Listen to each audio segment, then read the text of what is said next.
Assalamualaikum warahmatullahi wabarakatuh. Kami dari kelompok 2 ingin memaparkan materi yang berjudul Alternative Risk Transfer atau ART dari mata kuliah Manajemen Risiko Bisnis dengan dosen pengampu Bapak Arif Teguh Nugroho SMM. Sebelumnya perkenalkan, saya Lira Aprilia Putri.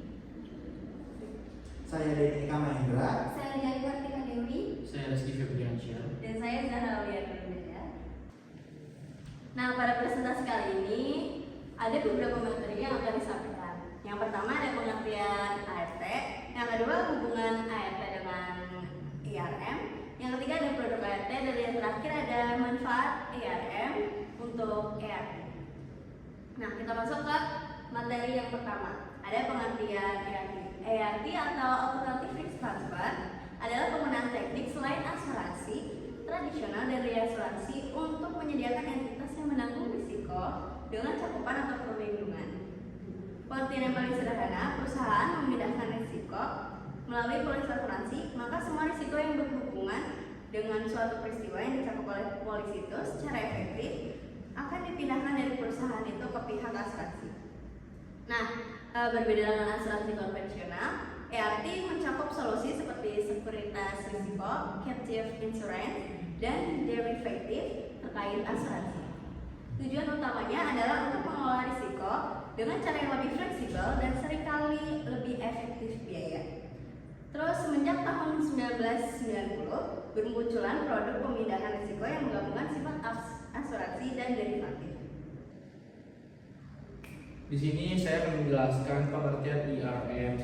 Enterprise Risk Management atau IRM adalah bahwa setiap entitas baik yang berorientasi laba maupun nirlaba atau suatu lembaga pemerintahan didirikan untuk mendatangkan nilai bagi para pemangku kepentingan stakeholders. Selanjutnya ada hubungan IRT dengan IRM.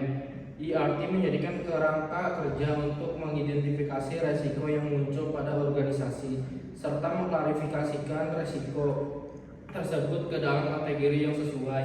Sedangkan IRM sebagai framework manajemen resiko yang memanfaatkan struktur IRT untuk menganalisis dan menilai resiko secara otomatis dan menyeluruh yang nantinya akan dilaporkan secara terintegrasi di seluruh organisasi.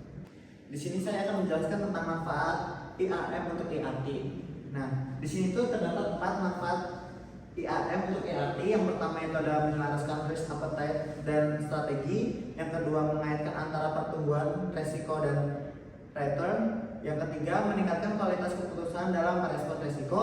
Yang keempat meminimalisasi kejutan dan kerugian operasional.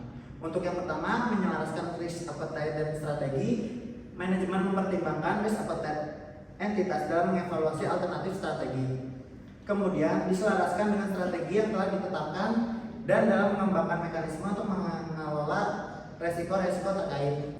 Untuk yang kedua, yaitu adalah mengaitkan antara pertumbuhan, resiko dan return. IRM atau Enterprise Risk Management meningkatkan kemampuan entitas dalam mengidentifikasi dan menelan resiko, menetapkan tingkat resiko yang dapat diterima relatif terhadap objektif pertumbuhan dan return yang dikehendaki. Untuk penjelasan yang ketiga, yaitu adalah meningkatkan kualitas keputusan dalam merespon resiko. IRM mempertajam ketepatan dalam mengidentifikasi dan memilih alternatif respon terhadap resiko, menghindari, avoid, meredukasi, reduce, membagi, share, dan menerima aset resiko. Untuk penjelasan yang keempat, yaitu adalah meminimalisasi kejutan dan kerugian operasional. Entitas akan memiliki kapabilitas. Untuk penjelasan yang keempat, yaitu adalah meminimalisasi kejutan dan kerugian operasional. Entitas akan memiliki kapabilitas yang lebih tinggi untuk mengidentifikasi peristiwa-peristiwa potensial, menelan resiko dan menetapkan respon. Oke, selanjutnya ada produk-produk dari ART. Yang pertama ini ada Captive atau Captive Insurance Company, adalah perusahaan asuransi internal yang dimiliki dan dioperasikan oleh perusahaan untuk menangani risiko tertentu. Jadi dengan menggunakan Captive ini, perusahaan dapat meningkatkan fleksibilitas dalam menangani risikonya.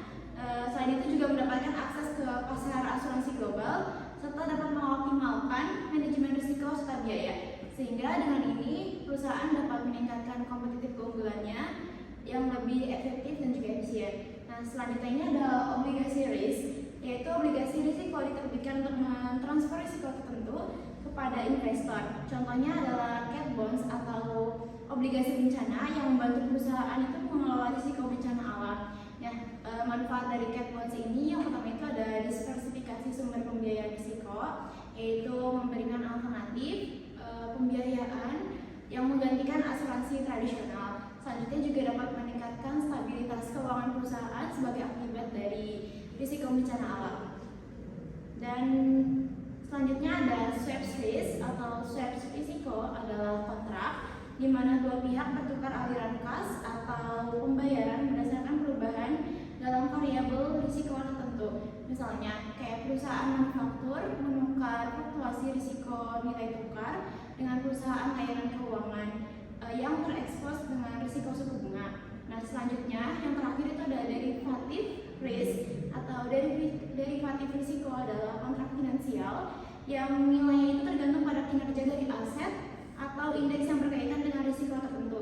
Contohnya itu termasuk credit default swaps atau CDS yang membantu perusahaan itu memberikan perlindungan terhadap default kredit, dan juga weather derivatives atau derivatif cuaca yang membantu perusahaan itu mengelola risiko terkait dengan cuaca. Selanjutnya ada implementasi dari Enterprise Risk Management pada developer PT Luas Nusantara yang terletak di Bojonegoro, Jawa Timur. PT Luas Nusantara bergerak pada bidang properti yang dimana terdapat risiko baik internal maupun eksternal. Dalam konteks internal, dari lingkup keuangan, terdapat risiko keterlambatan pembayaran cicilan yang berdampak signifikan terhadap perusahaan jika tidak dikelola dengan baik. Karena pada dasarnya, pendapatan utama perusahaan adalah dari pembayaran cicilan yang dilakukan oleh pembeli. Dalam menangani hal tersebut, perusahaan melakukan pengiriman surat tagihan 1 minggu sebelum jatuh tempo dari setiap bulannya. Namun terdapat kelemahan dalam sistem pembayaran cicilan, yaitu perusahaan tidak melakukan pengawasan pemberian kredit perumahan. Untuk meminimalkan risiko, perusahaan melakukan pengecekan saat akan memberikan kredit. Dilakukan dengan cara meminta data-data administrasi pembeli seperti rekening bank selama 3 bulan terakhir, slip gaji, dan juga pendapatan. Tidak hanya memberikan surat tagihan, namun melakukan komunikasi kepada pembeli. Tujuannya adalah untuk menumbuhkan kesadaran pembeli dalam melakukan pembayaran cicilan.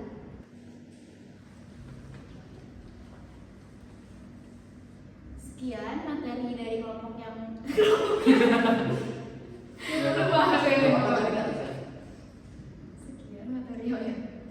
Sekian materi yang telah dipaparkan oleh kelompok kami. Untuk lebih lengkapnya terdapat di makalah yang telah kami buat.